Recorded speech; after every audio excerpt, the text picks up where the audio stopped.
Hey everyone, it's Eli Fishman from TalkingBall.net and YouTube, Eli Fishman Sports, back with another interview. Today I'm happy to be joined by Jackals outfielder Cory Vaughn. Cory, thanks for joining me. Anytime, boss.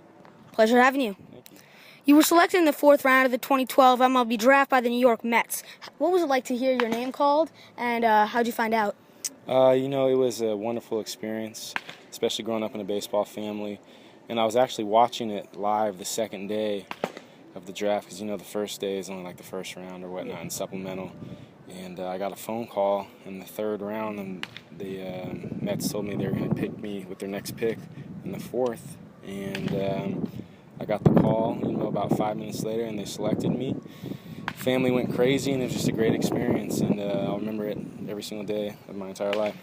On June 18th, just a few days on the first day of the New York Penn League season, you made your debut with the Brooklyn Cyclones, and in your first game, you got your first hit and your first RBI. Yep. Can you tell me about that first game? Yeah, man. It was wild. The stands were packed. It was a great environment. First experience of pro ball. I was nervous, had the butterflies, but thank God everything worked out, and I had a good day. At the start of pro ball, it takes a while for many guys to get home runs. One guy I've interviewed, it even took 2.5 years. Mm-hmm. But in only your 4th game, you went deep and you hit a moonshot off of Michael Gonzalez. Mm-hmm. What was it like to round the bases for the first time in professional baseball? Man, especially with the wood bat, pro ball, it was kind of euphoric, and that really set the table for the rest of the year. And, I had a great coaching staff, and they really helped me out, and it was awesome. So the next season in 2013, you played in the Arizona Fall League. Mm-hmm. The Arizona Fall League, obviously a very well-known, decorated league, many major leaguers and of the biggest names in baseball. And you played for the Scottsdale Scorpions. Correct. Can you tell me about that league and your experience there in the fall of 2012? Yeah, there was definitely a lot of good talent in the Fall League, as you know.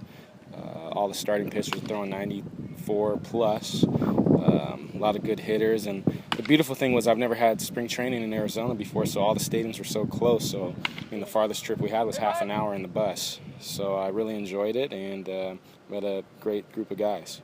With the Scottsdale Scorpions, you played with some amazing guys like Andrew Susak, who was with the Giants, Mason Williams, a Yankee, Vidal Nuno, Jeris Familia. Mm-hmm. What's it like to be in the clubhouse with such big MLB names?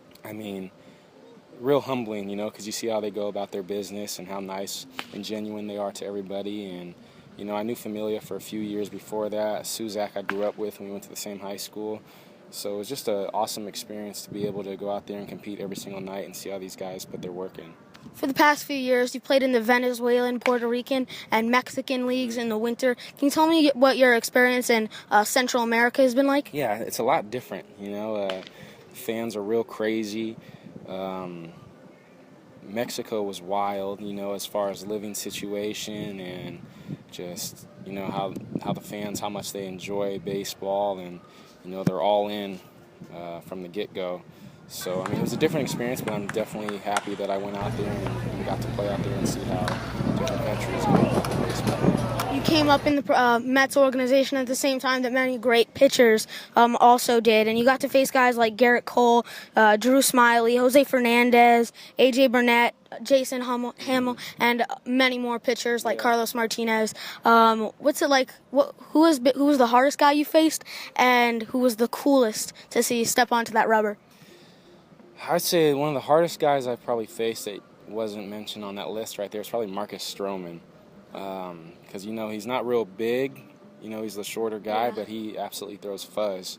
So if I missed, he'd always throw me first pitch he'd throw me a fastball. If I missed it, I automatically knew that I was in trouble. The rest of the day would be coolest guy I faced.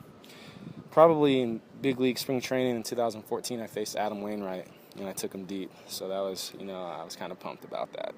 That's pretty cool. Yeah. As you said, you played in 2013 with the big league spring training for the New York Mets. What's it like to be up with that big league club? All the big names, walking into the clubhouse. Can you tell me about your experience in Port St. Lucie? Yeah, it was humbling. I was nervous, being in lockers next to David Wright, Granderson, all these guys. And, I was real quiet. I felt like a little kid. in the locker room. You know, growing up in college and high school, I'm watching all these guys play, and then there you have it. I'm sitting there in the locker room with them and getting ready for all these games. So it was pretty neat. This is you played 5 years with the Mets organization and made it up to AAA Las Vegas, Yeah. and right now you're in your first year of indie ball and you're with the New Jersey Jackals. What's your experience in indie ball, the Can-Am League, been like so far? This is honestly probably the most fun I've had in a long time playing ball. Great group of guys. The coaching staff is unbelievable. Everybody goes about their business the right way. Joe is probably one of the most honest and caring coaches I've ever played for, and I mean our hitting coach Paget is a great guy. So I mean everybody's pretty well-rounded when it comes to everything. So I'm loving it. So you've had a great career. You're in your 6th season. You've played up to AAA, one of the highest levels in the world, and you also played in college and high school. What's been the best moment since you started playing baseball? Probably being able to play for Hall of Famer Tony Gwynn. You know, rest in peace. He was almost like my godfather to me. Showed me the ropes, took care of me, made sure I had everything I needed, gave me all the knowledge in the world, and I mean that was probably honestly the best time of my life. Being able to go out there every single day, strap on a San Diego State uniform, and go out there and compete as him as my head coach. All right, I'm Eli Fishman with Cory Vaughn, out.